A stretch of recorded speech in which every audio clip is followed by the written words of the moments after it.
Glenn Greenwald's partner, David Miranda, was detained by authorities at London's Heathrow Airport for 9 hours this weekend.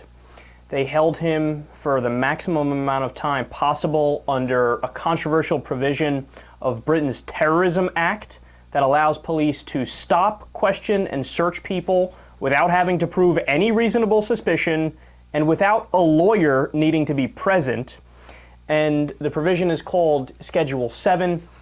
So listen to this. According to official figures, most examinations under Schedule 7, over 97% last under an hour, and only 1 in 2,000 people detained are kept for more than 6 hours.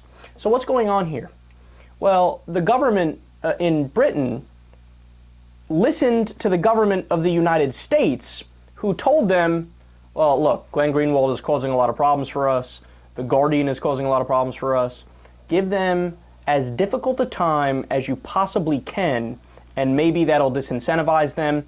Now, also, it actually becomes even more nefarious. I mean, just thinking that Glenn Greenwald's partner was literally held longer than actual terror suspects. Now, again, clearly Glenn Greenwald's partner has no connection to terror whatsoever, but they held him longer than actual terror suspects. That's how annoyed they are by Glenn Greenwald, who is an actual journalist that reports facts and oftentimes portrays our government in a negative light. So here's where it gets even worse. Miranda was then released without charge, but officials confiscated electronics equipment, including his mobile phone, laptop, camera, memory sticks, DVDs, and game consoles. So do you see what they're doing? They took all that stuff, and you think they didn't look in it? You think they didn't try to find dirt on Glenn Greenwald? Didn't try to find dirt on David Miranda? Where, who knows, maybe there's some compromising pictures. Maybe there's a news story that they're working on, which actually is why David Miranda was traveling in the first place. He was meeting with somebody so they could work on another story, right? Why do you think they were going through the stuff? So they can get information to get ahead of whatever possible stories are coming out, or they can simply take the information, or they can get dirt on Glenn Greenwald, although I don't even necessarily know if they need to take the laptops directly because they're already spying on everybody under the sun, right?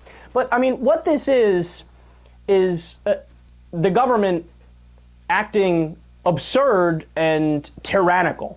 Now, listen to Glenn Greenwald's statement, because he actually puts it better than even I could put it. He said, quote, "This is obviously a rather profound escalation of their attacks on the news gathering process and journalism. It's bad enough to prosecute and imprison sources. It's worse still to imprison journalists who report the truth.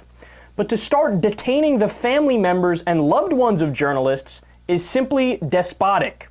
Even the mafia had ethical rules against targeting the family members of people they feel threatened by. But the UK puppets and their owners in the US national security state obviously are unconstrained by even those minimal scruples." Damn, man, he's not done. "If the UK and US governments believe that tactics like this are going to deter or intimidate us in any way from continuing to report aggressively on what these documents reveal, they are beyond deluded.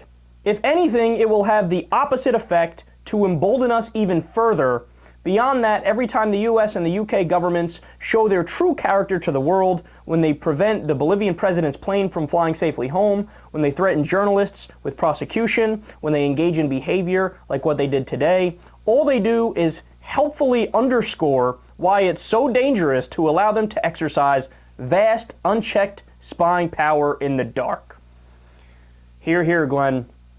Look, I said it once, I'll say it again. I know it's a cliche, I know it's an old platitude, but it is definitely true. Absolute power corrupts absolutely. As soon as the government in the US passed the Patriot Act, and then we creeped a little further down that road and take away habeas corpus in some circumstances, and take away due process in some circumstances, and you could torture and then do indefinite detention, and then next thing you know, you look at the Constitution, and all that is left is the government can't force you to quarter a British soldier.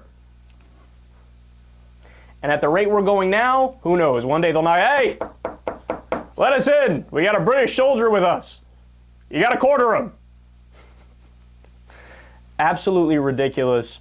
And if this doesn't outrage you, man, I don't know what to say, because the government is trying to intimidate journalists to not do their jobs. So unless you're reporting the official line of the government, you're an enemy of the state, and you need to be stopped from doing what you're doing.